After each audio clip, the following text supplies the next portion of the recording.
हम स्टार्ट करने जा रहे हैं आज का अपना नया टॉपिक। तो आज अब अकाउंट्स में हमारा सेकंड चैप्टर स्टार्ट हो रहा है, क्योंकि कल के चैप्टर में हमने क्या सीखा था, इंट्रोडक्शन ऑफ अकाउंट। क्या सीखा था हमने? Introduction of account. अब स्टार्ट करेंगे बेसिक अकाउंटिंग टर्मिनोलॉजी। टर्म्स हैं, क्या है हमारी टर्म्स।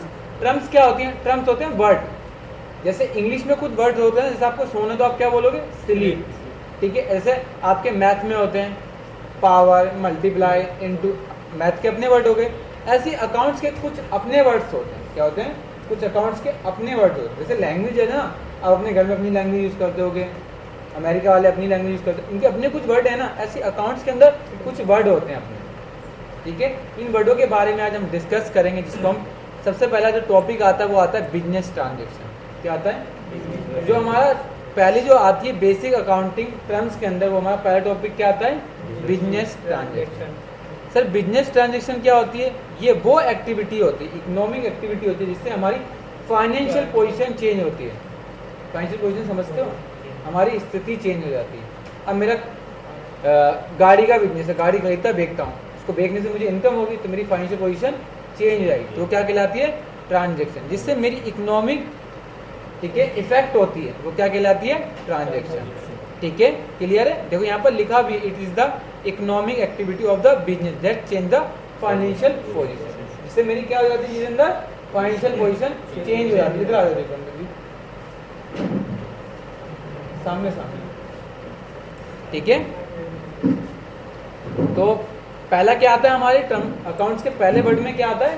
ट्रांजेक्शन। ट्रांजेक्शन क्या होती है? हमारी वो एक्टिविटी होती है जो बिजनेस की पोजीशन को चेंज कर देता है, ठीक है। जिसमें इसने साफ पढ़ा, राजू पढ़ना एक बार लाउडली।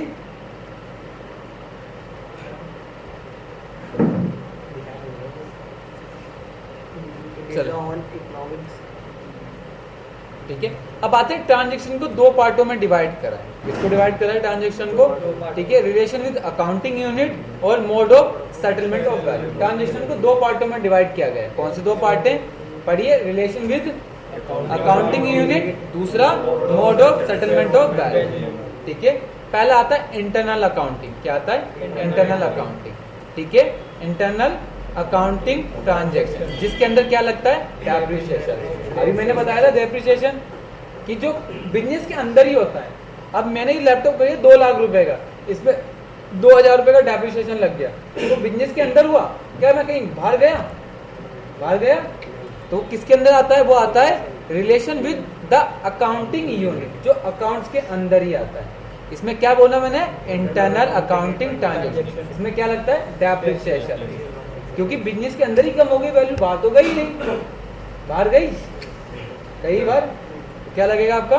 तो किसकी हो गई? ये आपकी relation with accounting unit, internal accounting transaction, depreciation of accounting of fixed asset. Clear है? दूसरी क्या होती है? दूसरी होती है एक्सटर्नल ट्रांजेक्शन, जिससे हम सेल परचेज करते हैं। हम बाहर के लोगों से तो सेल परचेज करते हैं, क्या बिजनेस के अंदर ही खरीदते हैं। कि जो हमारे यहाँ लेबर काम कर रहा है, हम कहेंगे तू हमसे माल खरीद, हम तेरे से खरीदेंगे। आप खरीदना और बेचना खेलते हैं, ऐसे करेंगे हम लोग? नहीं करेंगे। हम बाहर लोगों से करेंगे। और किसके अंदर आता है? एक्सटर्नल। तो दो, पहला मोड क्या हो गया? रिलेशन विद, यार 3 चीजें फिक्स कर लो अगर पढ़ना है मुझसे। पहला कि पोजीशन ठीक होनी चाहिए बैठने की, दूसरा जो पूछूं लाउडली रिस्पॉन्स करना और एक्टिव रहना। अगर 3 चीजें आप सही कर दोगे ना, तो पढ़ने में आपको ज्यादा मजा आएगा। पहला क्या था? पोजीशन ठीक होनी चाहिए बैठने की, ऐसे नहीं करके बैठे हुए हैं, ये नहीं चलेगा। दूसरा लाउडली स्पीक होना चाहिए, जो पूछो वो लाउडली बोलिए। और तीसरा एक्टिव होने चाहिए। तो 3 चीजें, ठीक है, कंपलसरी कर लो आप। पहला क्या है? Relation with account unit. पहला क्या आ गया हमारा? इंटरनल अकाउंटिंग, जो बिजनेस के अंदर होगी। जो किसके अंदर होगी? हमारी बिजनेस के अंदर होगी। दूसरी क्या होती है? एक्सटर्नल, जो बिजनेस के बाहर होती है, ठीक है। जैसे सेल परचेज बाहरी लोगों से करते हैं, ये किसके अंदर आती है? हमारी एक्सटर्नल। अब आता है mode of settlement of value. अगर हम ट्रांजेक्शन में पेमेंट को पैसा ले रहे हैं, तो क्या होता है? 2 तरीके से लेते हैं, या तो कैश में देंगे या उधार में देंगे। इंटरनल, अब जितेंद्र मैं लैपटॉप खरीद के लाया 2 लाख रुपए का, बिजनेस के पर्पस के लिए। मेरा इंस्टीट्यूट है, मैं आपको पढ़ा रहा हूँ इस लैपटॉप का यूज करके। क्या करके? इस लैपटॉप को पढ़ा। आज 20 लाख रुपए का, 2 लाख का खरीद के लाया, क्या 1 साल बाद इसकी वैल्यू 2 लाख रुपए रहेगी? नहीं, कुछ कम हो जाएगी। तो किसके अंदर कम हुई? बिजनेस के अंदर कम हुई। तो जो बिजनेस के अंदर कम होती है उसको क्या बोलते हैं हम? इंटरनल। क्या कहलाती है? और जो बिजनेस के बाहर होती है वो? तो क्लियर हो गई क्या चीज है? Business transaction. क्या लिखा है? पढ़िए दोबारा थ्योरी एक बार, सभी साथ में पढ़ेंगे।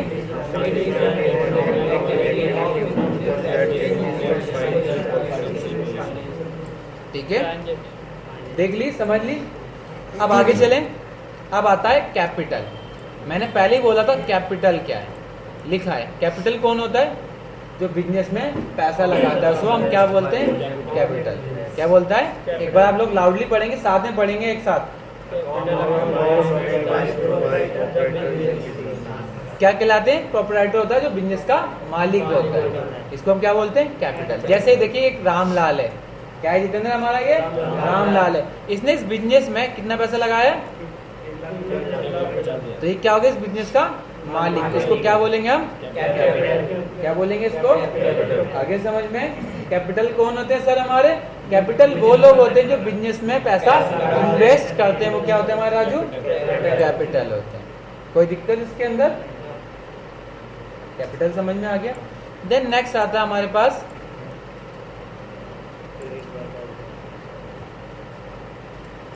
क्या आती है हमारी? अब आती है ड्राइंग।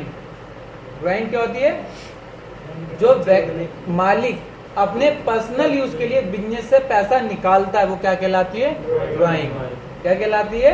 ड्राइंग। जो ओनर, जैसे मैं इस इंस्टीट्यूट का ओनर हूँ, मान लीजिए मैं ओनर हूँ इस इंस्टीट्यूट का, इसमें मैंने 10 लाख रुपए लगाए हैं। अब मैंने लगा तो दिया, प्रॉफिट कब कैलकुलेट करते हैं? 31 मार्च को। क्या मैं 31 मार्च तक वेट करूंगा कि जब प्रॉफिट होगा तब कंपनी से पैसे निकालूंगा और तब काम चलाऊंगा? ऐसा करूंगा? घर को चलाने के लिए रोज कुछ पैसे चाहिए होते हैं, दाल सब्जी चाहिए होती है, तो बिजनेस से हम लोग पैसे निकालते रहते हैं। तो क्या कहलाती है? ड्राइंग। क्या कहलाती है? ड्राइंग। ये क्या बोलते हैं कि अगर कोई ओनर अपने पर्सनल यूज के लिए निकालता है, किसके लिए निकालता है? पर्सनल यूज के लिए, क्या कहलाती है वो? ड्राइंग कहलाती है। क्या कहलाती है जितेंद्र? ठीक है, पर्सनल यूज के लिए। जैसे मालिक ने आज कंपनी में 1 लाख रुपए निकाला और रात को 10,000 रुपए निकाल ली, क्या करे? रात को उसने 10,000 रुपए अपने घर चलाने के लिए निकाल ली, तो क्या कहलाएगी वो? ड्राइंग कहलाएगी। जैसे आप पढ़ सकते हैं एनी कैश और वैल्यू, चाहे वो कैश निकाले चाहे वैल्यू गुड्स निकाले। अब जैसे सपोज मेरे पास आटे का बिजनेस है, मैं ओनर हूँ, मेरे आटे का बिजनेस है। अब मेरे मालिक को आटा चाहिए, मतलब जो बिजनेस का मालिक था उसको आटा चाहिए था घर के लिए। उसने ओनर अपने स्टाफ से एक लड़के से बोला, जा सूरज 1 कट्टा मेरी गाड़ी में रख दे। क्या बोला उसने? 1 कट्टा मेरी गाड़ी में रख दे। वो क्या होगी? उसने गुड्स, उसके लिए आटा क्या हो गया? गुड्स हो गया, जिसको बेचता खरीदता है वो क्या कहलाता है? उसके लिए माल तो कहलाएगा। उसने उसको 1 कट्टा निकाला अपने घर के लिए, उसके लिए करते, तो वो भी क्या हो गया? पर्सनल के अंदर आ गया। किसके आ गया? अंदर आ गया, पर्सनल के अंदर। वो बोल रहा है चाहे कैश हो या आपकी गुड्स हो, अगर वो अपने पर्सनल यूज के लिए नहीं करता है, विड्रॉल करता है, निकालता है, तो क्या कहलाती है? ड्राइंग कहलाती है। ठीक है, आप पढ़िए इसको एक बार। एनी कैश,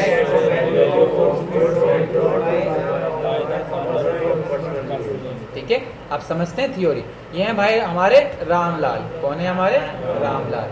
इसने बिजनेस में लगाए थे, अभी कितने लगाए थे हमारे? कितने लगाया था? 1.5 लाख रुपए लगाया था बिजनेस से। अब इसने 10,000 रुपए अपने पर्सनल यूज के लिए निकाल लिया, इसको क्या बोलते हैं हम लोग? ड्राइंग। चाहे वो आइटम हो या चाहे वो कैश हो। ठीक है, क्या कहलाएगी हमारी? ड्राइंग। क्लियर है जितेंद्र जी? देन अब आती है लायबिलिटीज। क्या आती है? लायबिलिटीज। कैपिटल तो डेढ़ की डेढ़ ही रहेगी ना? क्यों रहेगी डेढ़? सर 10,000 उसने पर्सनल यूज के निकाले, लेकिन कैपिटल तो उसने 1.5 लाख लगाई थी। तब कंपनी को देने कितने थे उस समय? 1.5 लाख रुपए देने थे ना कंपनी को। 10,000 रुपए तो ले ही गया वो। अब वैल्यू कितनी रह गई? 1,40 रह गए ना। मुझे लगा ऐसे लाइबिलिटी।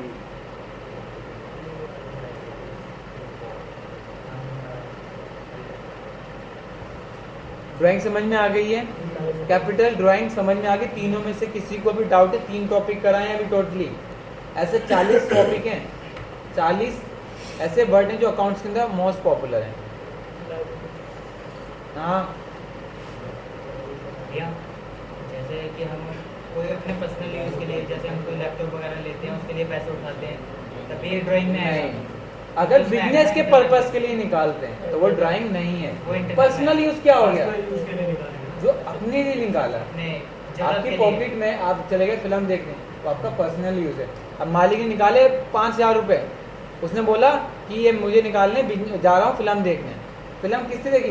पर्सनल यूज के लिए देखी ना उसने, तो क्या हो गया उसके लिए? ड्राइंग हो गई।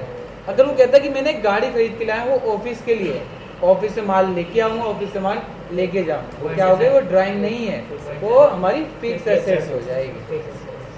जो पर्सनल यूज, पर्सनल का मतलब समझते हो ना, खुद के लिए। अब आती है लायबिलिटीज। लायबिलिटीज क्या होती है? देनदारी। क्या होती है हमारी? देनदारी। लायबिलिटीज क्या होती है? ये हमारी वो देनदारी होती है जो ओनर को छोड़ के सबको देनी होती है। क्या होती है? जो ओनर को छोड़ के सबको देनी होती है। क्या ओनर को तो हम पैसे देते नहीं है ना, तो ओनर को छोड़ के, जैसे ये मेरे क्रेडिटर्स हैं, कौन है? ये मेरे वो लोग हैं जिनसे मैं उधार पे माल खरीदता था। कौन से जितेंद्र? ये हमारे वो लोग हैं जिनसे मैं उधार पे माल खरीदता था। ठीक है, ये कौन से लोग थे? ये मेरे वो लोग थे जिनसे मैं उधार पे माल खरीदता। ये मेरे क्या कहलाएंगे? लायबिलिटीज कहलाएंगे। ये ठीक है, क्या लिखा है? पढ़िए एक साथ।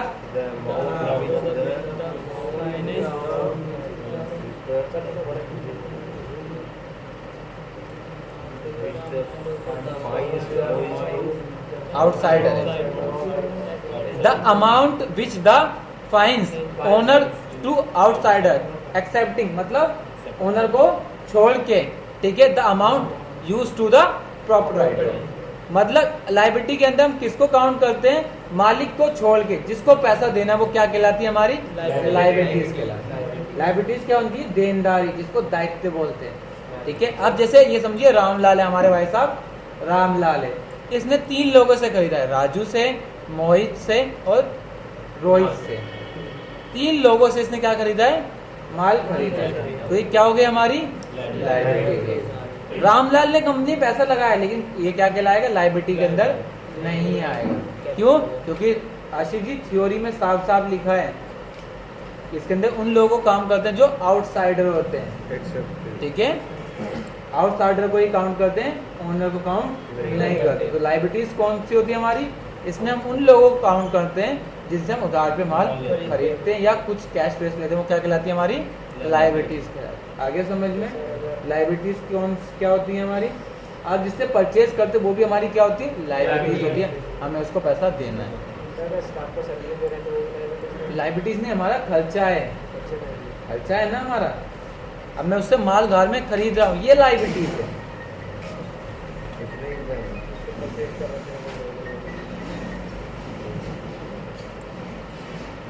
अब आती है हमारे पास लायबिलिटी। सर कितने तरह की होती है? लायबिलिटी कितने तरह की होती है? लायबिलिटीज आपकी 2 तरह की होती है। एक होती है लॉन्ग टर्म लायबिलिटीज। कौन सी होती है? लायबिलिटी 2 तरह की होती है, एक लॉन्ग टर्म लायबिलिटी होती है, दूसरी शॉर्ट टर्म लायबिलिटीज होती है।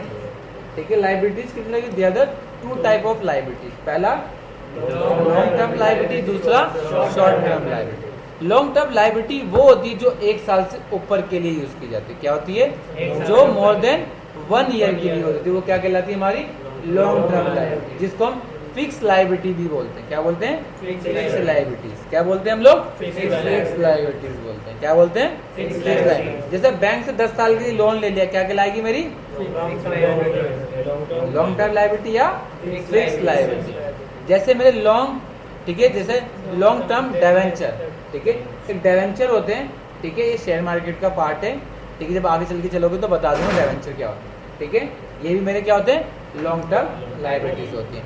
लॉन्ग टर्म लायबिलिटीज वो लायबिलिटीज होती हैं जो हमें 1 साल के बाद देनी होती है, मोर देन 1 ईयर। तो करंट लायबिलिटीज क्या होती हैं?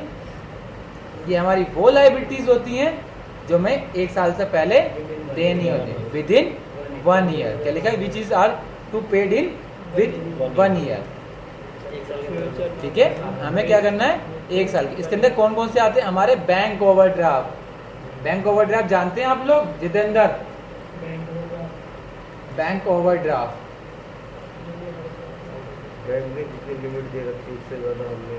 अब सोचिए, मैं बैंक का एक बहुत अच्छा कस्टमर हूँ बैंक के नज़रिए से। मैं बैंक में 10 लाख रुपये डालता हूँ, 2 लाख रुपये निकाल देता हूँ, 3 लाख डालता हूँ, 5 लाख डिपॉजिट करता हूँ, ऐसा मैं पैटर्न करता रहता हूँ। तो बैंक सोचता है कि मेरा बहुत अच्छा कस्टमर है, मेरी से अच्छी डीलिंग है, ऑर्डर लिमिट दूसरी हो गई, ठीक है।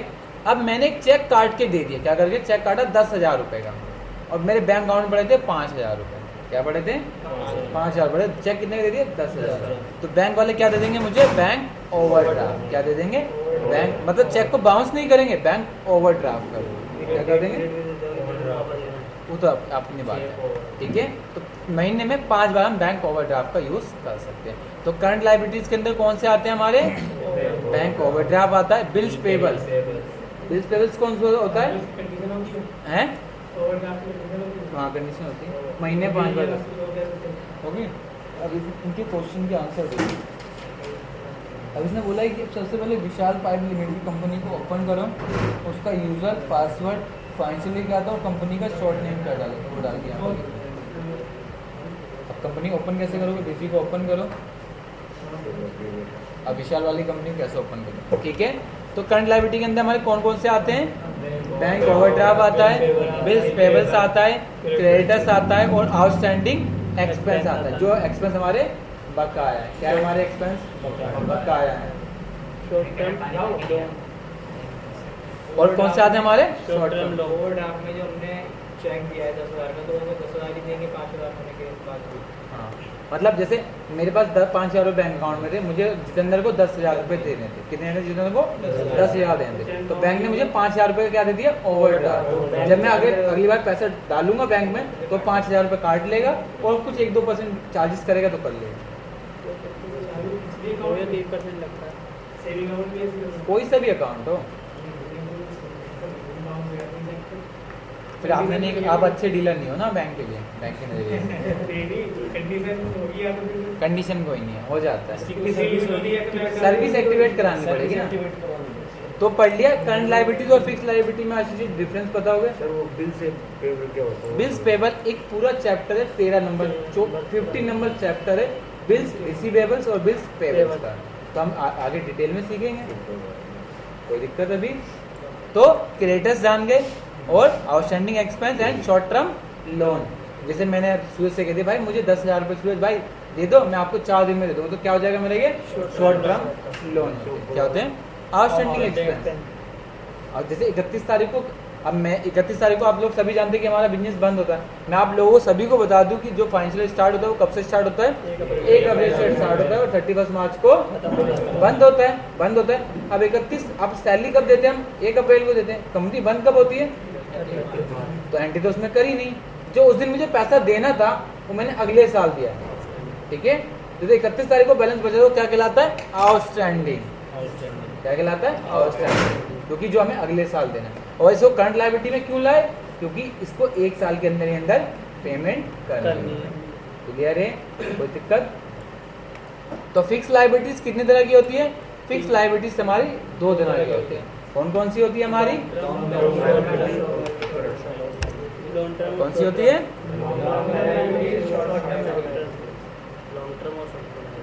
मैंने अभी 3 चीजें बताई थी, आधों की आवाज़ तो कान में आई नहीं है। भाई कोल्ड ड्रिंक बना के रख दूँ, कुछ मंगा के रख दूँ खाने के लिए। अभी 3 चीजें क्या बताई थी सबको मैंने? पहली पोजीशन अच्छी होनी चाहिए, दूसरा लाउडली बोलना चाहिए जो रिस्पॉन्स मांगो, तीसरा एक्टिव होना चाहिए। एक्टिव तो हो, लाउडली कहाँ हो आप? लायबिलिटी कितने तरह की होती है? कौन कौन सी? लॉन्ग करंट लायबिलिटीज के अंदर ऐसे 5 अकाउंट बताओ जो आते हैं उसके अंदर। करंट लायबिलिटीज के अंदर ऐसे 5 एग्जांपल दो जो मैंने अभी समझाए थे। 5 fix assets, bill payable. Current liabilities क्या होती है? रुकना एक मिनट, करंट लायबिलिटीज क्या होती है? जो हमें क्या नाम है ईयर से पहले पे करनी होती है। पे करनी होती है। तो क्या बोला आपने? क्रेडिटर्स हाँ, और बैंक वो चेक आउटफिट, गलत। और कोई? Bank overdraft, bills payable, creditors, outstanding expenses, short term loan. ठीक है। और फिक्स लायबिलिटीज में कौन सी आती हैं? इसमें जो हमारी चीज़ जो अंदर यूज हो रही है वो फिक्स है। तो अभी इतना रोक दें। अब ऐसे तो हमारे पास बहुत टॉपिक, लेकिन धीरे धीरे आगे बढ़े। अभी एसेट्स भी है हमारे पास, ठीक है। ऐसे मेरे पास ऑलमोस्ट सारे चैप्टर हैं। अब आप लोगों को देखना है कि कितना करना है। तो मतलब आपको मत इतना करा दूंगा कि आप अकाउंट्स के अंदर कहीं भी नहीं प्रॉब्लम होगी। तो आज आपने देखा कि मैंने किस तरीके से आज आपको अकाउंट्स के टर्मिनोलॉजीज बोलते हैं इसको, कि एक्सेल के अकाउंट्स के कुछ वर्ड्स हैं, जैसे इंग्लिश के वर्ड्स होते हैं ऐसे ही इसके अकाउंट्स के भी अपने कुछ वर्ड्स। तो हमने आज कितने वर्ड्स के बारे में डिस्कस करा है?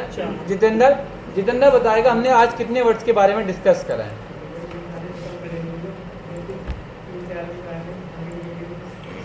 तो हमने 4 ही वर्ड्स के बारे में तो डिस्कस करा है। पहला ट्रांजैक्शन, दूसरा कैपिटल, ड्राइंग और लायबिलिटी। 4 ही तो पढ़े हैं।